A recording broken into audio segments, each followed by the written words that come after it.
G'day everyone. Welcome to 5 Minute Fridays. Well, this is the first of 5 Minute Fridays. It will be a series, probably not every Friday, but going forward, I plan to do continue this afternoon chat with you, with my audience, and different themes each time. So today, 5 Minute Fridays, all about PV array standards. The joint standard with Australia and New Zealand, AS-NZS 5033. Now, I'm doing this yesterday and today, really focusing very much on my Kiwi fellow installers over there. I'm based in Australia these days, but I grew up in New Zealand, and I know you're doing it tough with a sudden lockdown.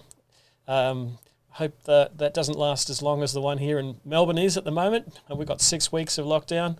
But also to all my Melbourne colleagues who are also in lockdown here in Melbourne. So if you're stuck at home and you're a bit bored, you might as well learn something or even just have some fun. I invite everyone to use the comments as a place to ask questions. So if you type them in there, I can see them, I can bring them on screen and I can answer them. So just to let you know that I will bring them on screen so people can see the comments. So make sure you check your spelling before you press post. So that's always a good one.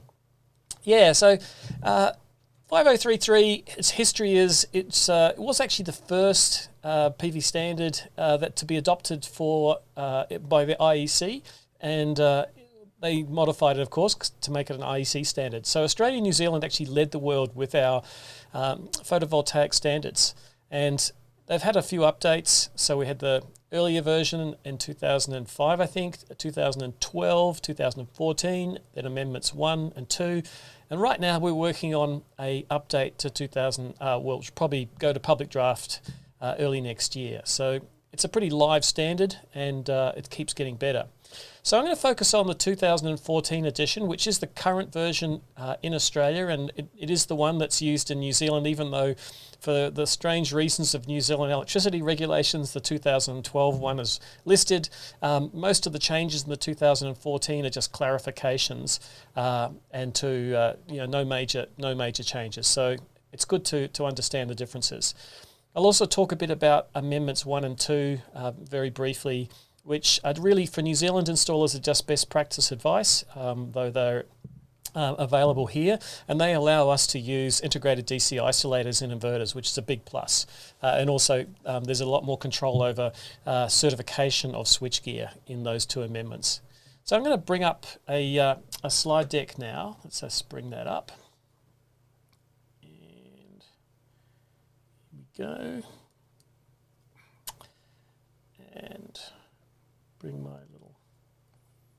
Okay, so... got the wrong camera there. There we go. So this is a picture that I really love. It just shows you how big systems have got going forward. We're seeing commercial solar really taking off in Australia and also in New Zealand. The reason for it is just the cost of solar has got so low that it's not a matter of do you believe in renewables being the future of the world? Are you excited by renewables? Do you just want to, have something green and clean on the roof of your building? It doesn't have to be any of that. It's just cheaper electricity. And commercial customers often are the best match for solar because they actually use energy when the sun shines. And that makes them an excellent choice for solar. So I'm just trying to bring my little floating picture up here. Let's see if I can bring it up. Whoops, where are we? That's the wrong one. Try that one. There we go. Yeah, so just so you can see me talking while I'm sitting there. There we go. Got my brick wall behind me. So, yeah, I love this picture because the installer feels the enthusiasm. He's pumping high five after having finished the job. Anyway, let's look at the standard. One of the major changes from the 2012 edition, like I said, it's really mostly an update to what was there previously.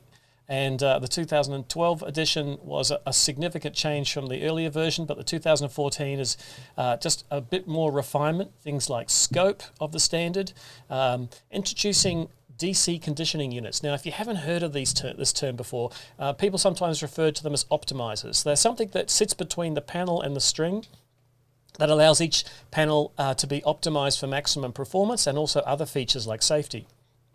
We revised the definitions around microinverters and made some clarification about the requirements for earth bonding, etc. We also, bump that there. We also have made some changes to